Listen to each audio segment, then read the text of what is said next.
हाँ किधर क्या बात करनी है? अच्छा वीज़ा का बता दूँ, डॉक्यूमेंट्स का बता दूँ? बता देते हैं जो हुक्म। तो this is gonna be one of the most important videos I think. तो वीज़ा के लिए डॉक्यूमेंट्स कौन कौन से चाहिए, and I personally believe and it is obvious to be like more direct that visa is the most challenging document to get in any while you are trying to go to any country, not only Italy or not only some other country. So yes, for Italy you have to follow the checklist which is provided on the embassy website, and you can easily get access to that. But today we will not talk about the checklist. I will how to do and which documents are most important by myself. We will not look into the checklist, at least. So I will start with, of course, the degree of your bachelor's if you are applying for your master's. In my case, I got selected while I was in my 8th semester. I hadn't given my final exams when I got selected. So what I had to take care of was कि जो था ना,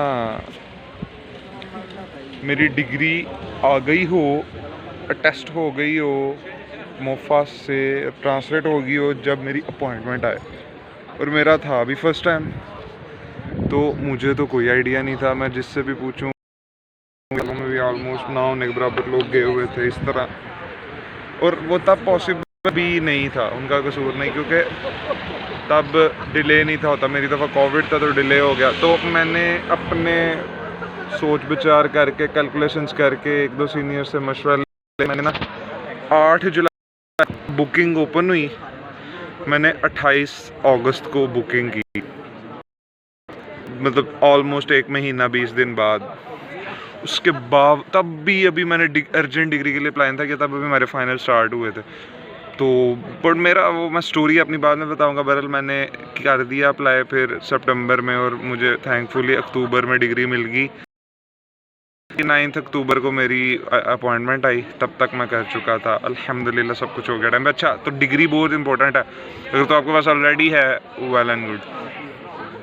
और अगर आपने भी मेरी तरह 7th सेमेस्टर 8th सेमेस्टर में अप्लाई कर दिया, तो फिर आपको इस चीज़ का ख्याल रखना पड़ेगा, प्री इनरोलमेंट लेट करें। So number 1 degree. तो सेकंड पे I will rank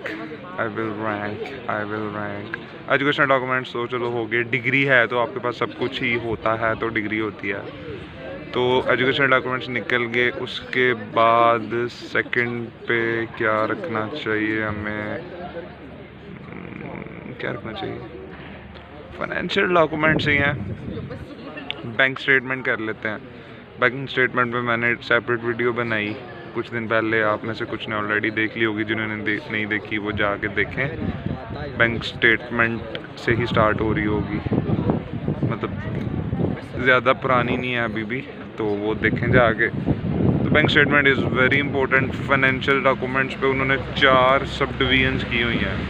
that is because they want like it to be as secure as possible so that they are not deceived.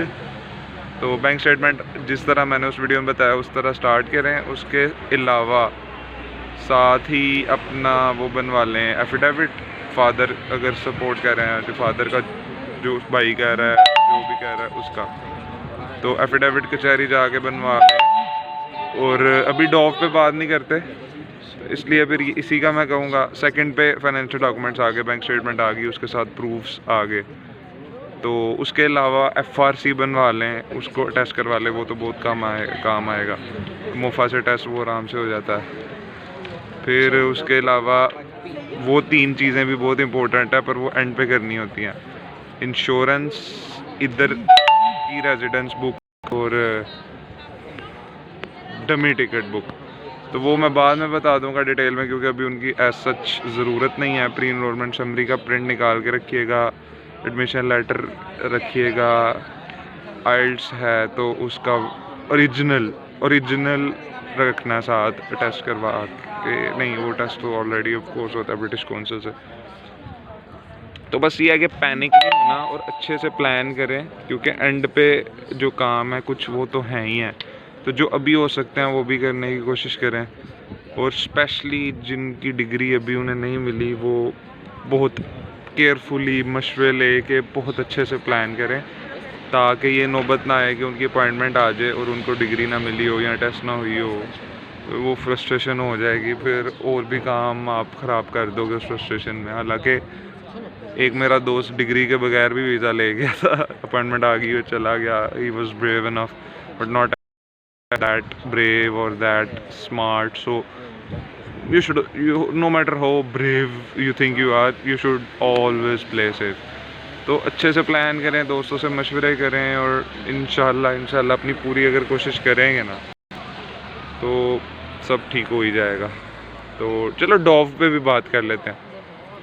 Dow में आपने ट्रांसलेशन करवानी होती है Italian में, तो इटालियन में वो ट्रांसलेशन तभी करते हैं जब आपकी अटेस्टेशंस हों, तो वो आप तभी करवा सकेंगे। डिग्री भी करवानी है, ट्रांसक्रिप्ट भी करवानी है, मैट्रिक इंटर की भी डिग्री ट्रांसक्रिप्ट, तो वो तभी होंगी जब मोफा टेस्ट करेगा, तो वो करवा के फ़ौरन करवा लीजिएगा।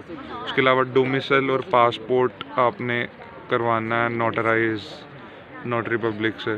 तो उसके अलावा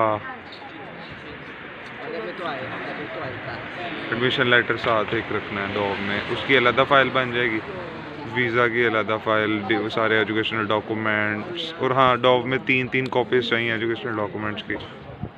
तो हाँ, बाकी उनकी मैं वो बता तो दिया, इंश्योरेंस चाहिए होती है, डमी टिकट चाहिए होती है, रेजिडेंस बुकिंग चाहिए होती है, तो वो मैं बाद में डिटेल बता दूंगा। तो अभी के लिए माइंड में रखें, आज जो चीज़ कर सकते हैं वो आज करें, कल वाली चीज़ें ऑलरेडी कल को ही होनी है, वो तो अभी आप कर ही ना सकते। तो जो अभी करना है कर सकते हो वो जल्दी करके सेफ हो जाओ। तो इंशाल्लाह कुछ भी पूछना हुआ पूछ लेना। I will keep on like trying. So subscribe कर दें और शेयर करें दोस्तों के साथ, क्योंकि बड़ों का फ़ायदा हो सकता है, कोई दो राय नहीं है। तो सब्सक्राइब करें, सब्सक्राइब